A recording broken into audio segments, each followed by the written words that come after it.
Let me start with part 1. First contact at the food bank. The dust storms on Mars painted the dome of New Olympus colony in a rusty haze. Retired Admiral Franklin Pierce stood at the entrance of the Community Resource Center, watching the automated delivery drones struggle against the wind as they brought in supplies for the upcoming Thanksgiving distribution. At 73, Pierce still maintained the rigid posture of his military days, though his once dark hair had long since turned silver. He volunteered here 3 times a week, helping to coordinate food distribution to the colony's growing population of both human settlers and refugees from various alien civilizations displaced by the recent Centauri conflict. "Admiral, the atmospheric processors are showing some strain," called out Lieutenant Reese, his young assistant. "Should we close early?" Pierce was about to respond when movement in the shadows caught his eye. Behind the recycling units, a tall, willowy figure swayed unsteadily. The being's iridescent skin, now dulled to a sickly gray, marked them as Jacksonian, one of the species whose homeworld had been devastated in the conflict. "Hold that thought, Lieutenant," Pierce said, his joints protesting as he made his way across the loading bay. The Jacksonian tried to retreat further into the shadows, but their weakened state made the movement clumsy. "It's all right," Pierce called out softly, using the universal translator clipped to his collar. "I'm not here to report you. Are you hungry?" The Jacksonian's multifaceted eyes flickered with what Pierce recognized as their species' expression of shame. "I did not wish to take resources from your young ones," the alien said in a musical, though clearly exhausted voice. "I am Kelvin 7, they added, using the simplified naming convention adopted by their people for human interaction. "I arrived on the refugee transport last week, but my ration card was damaged in processing." Pierce nodded, noticing how Kelvin 7's thoracic cavity showed clear signs of malnutrition. Jacksonians typically maintained a slight transparency in their upper body, but this individual's internal organs were far too visible, a sign they hadn't eaten in days. "Well, Kelvin 7, you've picked an interesting day to go hungry," Pierce said, keeping his voice warm and steady. "Tomorrow is one of humanity's oldest celebrations, Thanksgiving. It's a holiday specifically about sharing food with strangers and giving thanks for what we have by ensuring others don't go without." Kelvin 7's secondary appendages twitched with interest, a scholarly light entering their eyes despite their weakness. "I have studied human customs before the war. Your species has many fascinating rituals around communal eating." "More than just rituals," Pierce smiled, gesturing toward the center's entrance. "They're promises we make to each other and to anyone who needs help. Come inside. Let's get you registered properly and fed. Then, if you're interested, I'd love to hear about Jacksonian customs. I understand your people have some remarkable traditions around shared meals as well. Would you like me to continue with part 1, or would you prefer to see how this opening section works before proceeding?" Breaking bread, breaking barriers. Inside the warmth of Pierce's modest Mars colony apartment, Kelvin 7's iridescent skin had begun to regain some of its natural luster. The retired admiral moved efficiently through his small kitchen, preparing a unique feast that would accommodate both human and Jacksonian dietary needs. "The molecular synthesizer is struggling with the crystalline proteins your species requires," Pierce admitted, adjusting the settings. "But I think I've found a workable substitute using modified earth mushrooms and mineral supplements." Kelvin 7's secondary appendages rippled with what Pierce had learned was their equivalent of appreciative surprise. "You've studied our nutritional requirements extensively, Admiral Pierce?" "Franklin, please," he corrected gently, transferring a shimmering gelatinous mass to a special containment field that would keep it at the proper temperature. "And yes, I made it my business to understand the dietary needs of all refugee species after the Centauri conflict. Too many well-meaning aid workers were accidentally making things worse by offering incompatible foods." The Jacksonian scholar's multifaceted eyes tracked Pierce's movements with increasing interest. "Your species continues to fascinate me. Even in retirement, you seek to understand and help others. This Thanksgiving, you mentioned. Tell me more. Pierce smiled, setting out dishes that looked like abstract art pieces, some designed for human consumption, others modified for Jacksonian physiology. It started centuries ago on Earth, when a group of refugees fleeing persecution found themselves in a new land, unprepared for survival. The native peoples there showed them kindness, taught them to farm the unfamiliar soil, shared their food. The refugees survived because strangers chose to help. Much like today, Kelvin 7 observed softly, their inner organs now visibly processing the nutrients from their first proper meal in weeks. Exactly like today, Pierce agreed, settling into his chair with a grunt. We celebrate by recreating that first shared meal, but more importantly, by continuing the tradition of helping others who need it. Their conversation was interrupted by a gentle chime from the apartment's communication system. "Admiral," Lieutenant Reese's voice came through, "I hope I'm not disturbing, but, well, word has gotten around about our Jacksonian guest. The other volunteers at the center, they'd like to help." Pierce raised an eyebrow at Kelvin 7, who gave the subtle head tilt that indicated consent. "Go ahead, Lieutenant." The door slid open to reveal not just Reese, but a small parade of community center volunteers. Dr. Rana, the xenobiologist who helped coordinate alien dietary needs, carried several containers of specially prepared food. Behind her, technical specialist Wong pushed a cart loaded with environmental regulators to help maintain optimal conditions for multiple species. "We thought," Reese said somewhat sheepishly, "if we're celebrating Thanksgiving, we should do it properly. As a community." Over the next few hours, Pierce's apartment transformed into an impromptu cultural exchange center. Kelvin 7, gradually regaining strength, shared stories of Jacksonian harvest festivals that bore surprising similarities to Earth's traditions. Dr. Rana and Wong worked together to modify the apartment's environmental systems, creating comfortable microclimates for each species present. "In our history," Kelvin 7 explained, their voice growing stronger with each passing hour, "we have a similar tale of survival through kindness. When the Great Crystalline Storm devastated our southern continent, the northern clans, despite our differences, opened their homes to refugees. They modified their own living spaces, just as you are doing now, to accommodate our biological needs." Pierce watched as his small apartment filled with humans and aliens alike, all working together to create something new and beautiful.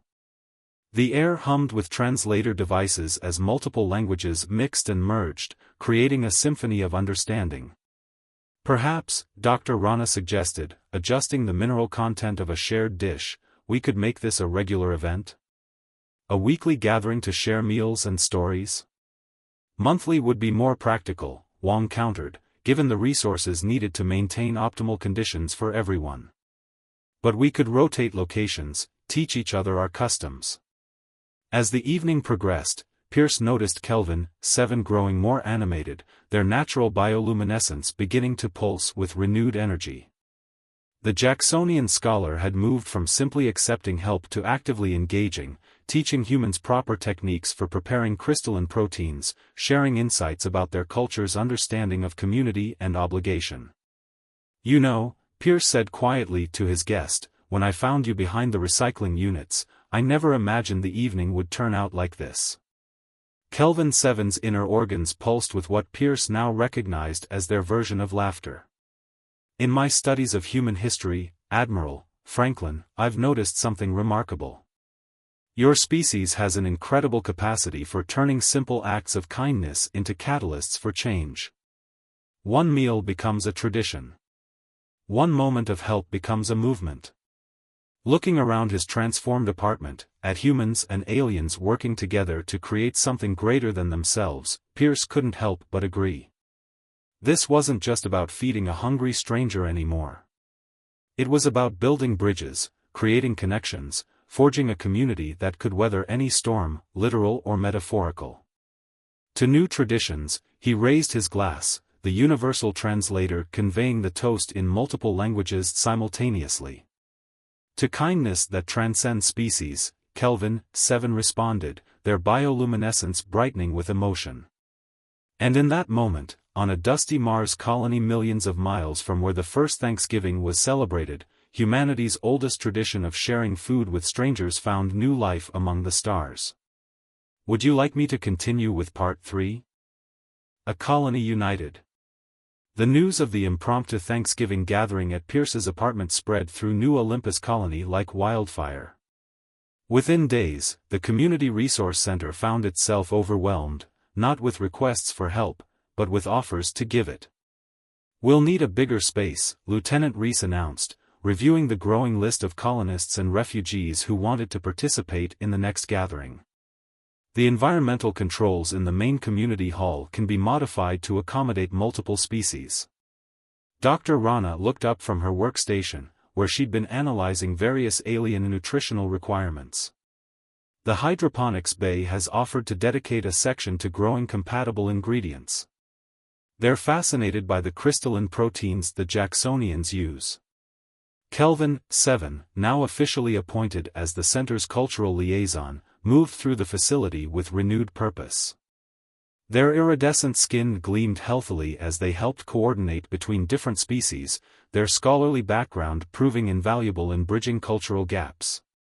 In Jacksonian culture, they explained to a group of curious human volunteers, the preparation of food is considered as important as its consumption.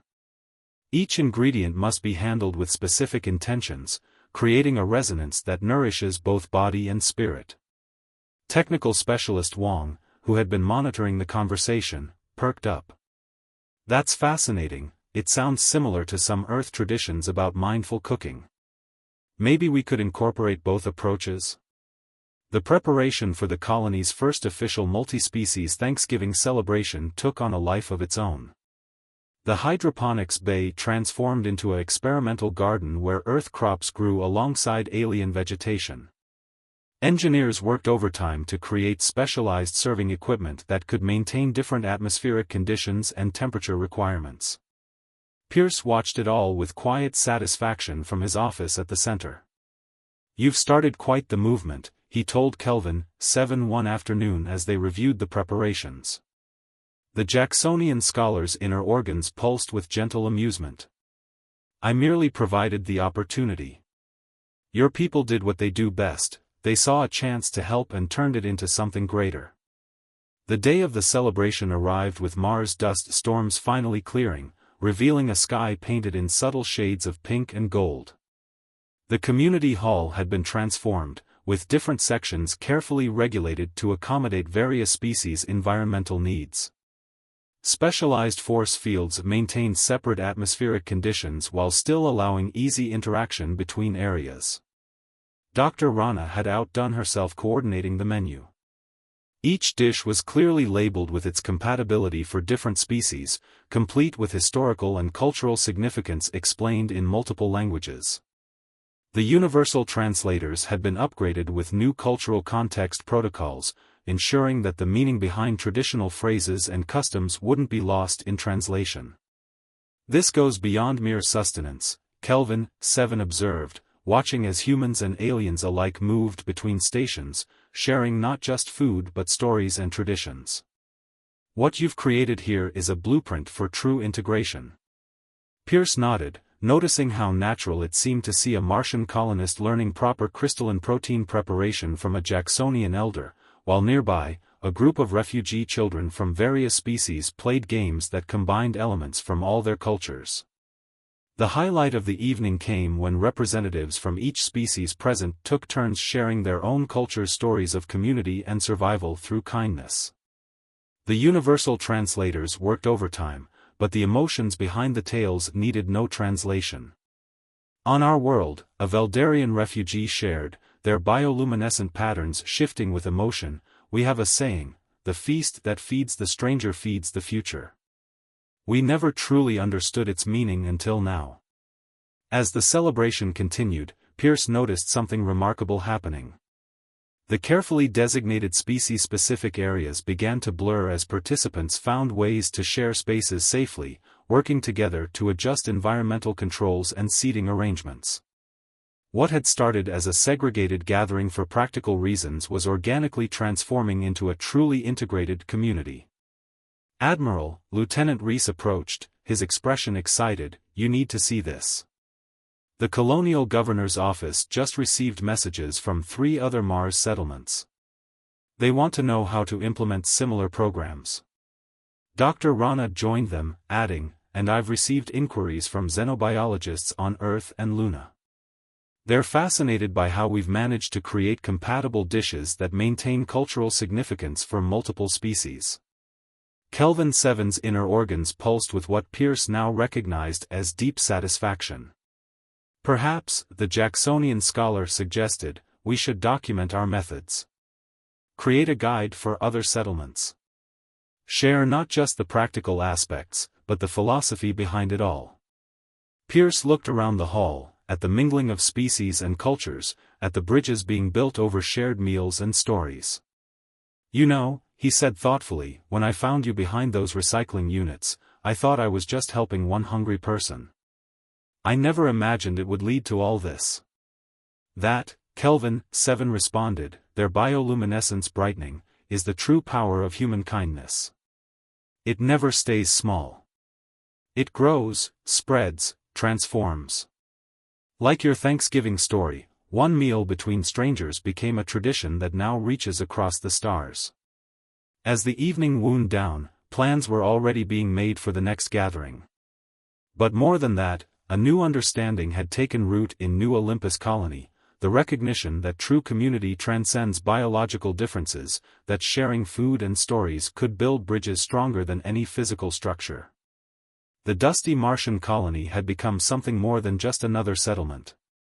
It had become a beacon of hope, showing the galaxy that even in the aftermath of conflict, different species could not just coexist, but thrive together. And it all started with one simple act of kindness, one shared meal, one open door. Would you like me to continue with part 4? Ripples across the stars. The quantum communication array in New Olympus Colony's administrative center hummed with activity as transmissions poured in from settlements across the solar system. For months after the first multi-species Thanksgiving celebration, what had started as a local initiative had sparked a movement that was spreading faster than anyone had anticipated. Luna Colony is reporting remarkable success with their adaptation of the program, Lieutenant Reese announced during the weekly coordination meeting. They've even started incorporating lunar agricultural techniques into the shared gardens. Pierce, now officially appointed as Director of Interspecies Relations, reviewed the data streaming across his display. The small gathering in his apartment had evolved into something far beyond his initial vision. Dr. Rana's compatible cuisine protocols had been adopted by settlements throughout the system, while Wong's environmental control modifications had become standard in new colonial construction. "Europa Station is particularly interested in our methods," Kelvin 7 noted, their iridescent skin shimmering with excitement. The Jacksonian scholar had become an invaluable part of the program's expansion, their academic background helping to document and formalize the successful integration techniques. "They believe the principles we've developed could be crucial for deep space exploration," they continued. "The ability to create shared spaces that accommodate multiple species comfortably could revolutionize long-term exploration missions." The meeting was interrupted by an urgent communication from Earth. The holographic display flickered to life, revealing Ambassador Chen from the United Earth Council. "Director Pierce, your reputation precedes you. We've been following your work with great interest." Pierce straightened in his chair, feeling the weight of this moment. "Ambassador, we're honored. How can we assist?" "The Council is preparing for a major diplomatic summit," Chen explained, her expression serious. "Representatives from 17 spacefaring species will be attending. We believe your integration protocols could be crucial to its success." Dr. Rana leaned forward, her scientific curiosity piqued. "You want to implement our methods for the summit?" "More than that," Chen smiled. "We want you to host it. New Olympus Colony has become a symbol of successful interspecies cooperation. What better place to discuss the future of galactic relations?" The announcement sent ripples of excitement through the colony.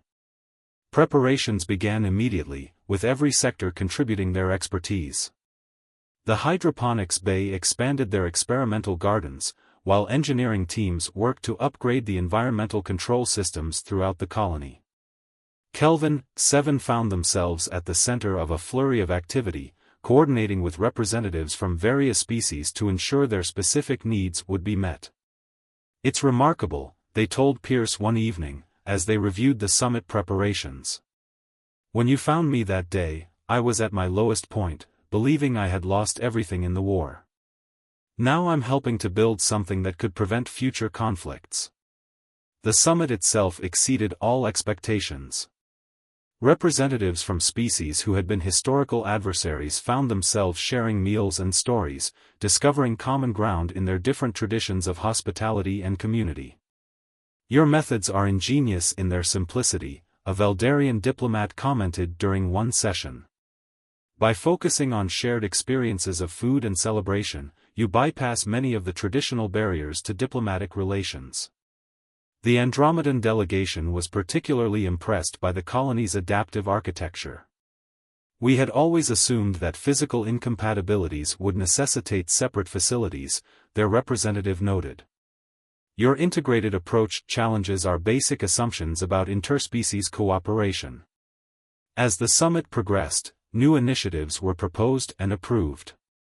The success of New Olympus Colony's program would be replicated on a larger scale, with similar integration centers planned for major space ports and colonial hubs throughout known space.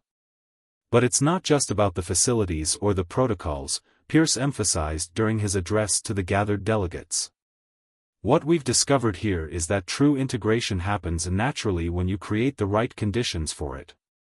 When you show people, of any species, that their differences are not barriers but opportunities for growth and understanding." The summit's final day featured a celebration that combined elements from all participating species cultures. The community hall, already impressive in its adaptability, had been further modified to create a space where representatives from every attending species could communicate and interact comfortably.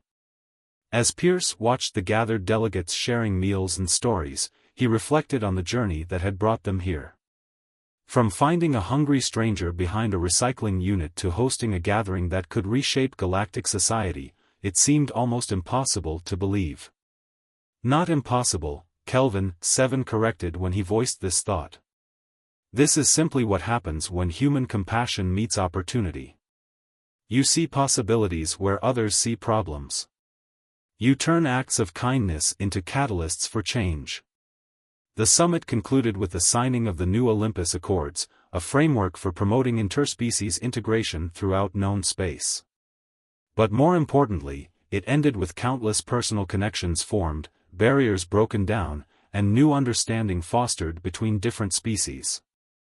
As the delegates departed, many took with them not just official protocols and technical specifications, but personal stories of connections made and perspectives changed. The ripples from that first shared meal continued to spread across the stars, carrying with them the promise of a more united galaxy.